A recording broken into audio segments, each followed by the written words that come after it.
我哋嚟到澳門玩3日2夜啊！首先我哋去咗黃枝記食晚餐啊，然後我哋去咗大三巴附近行街啊，嗰度有好多手信店噶。我哋終於嚟到大三巴啦！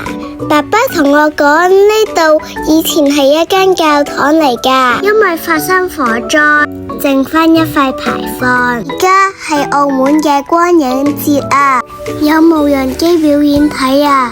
之後我哋去咗義順牛奶食甜品啊。第二日我哋去咗上葡京食自助餐。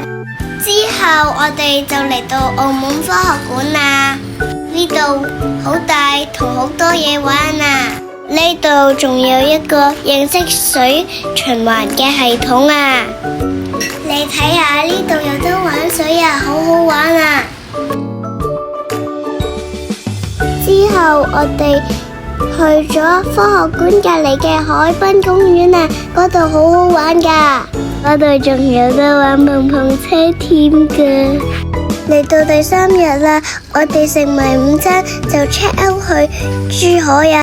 記得訂閱我哋嘅頻道，我哋嘅頻道叫做子晴姐姐啊！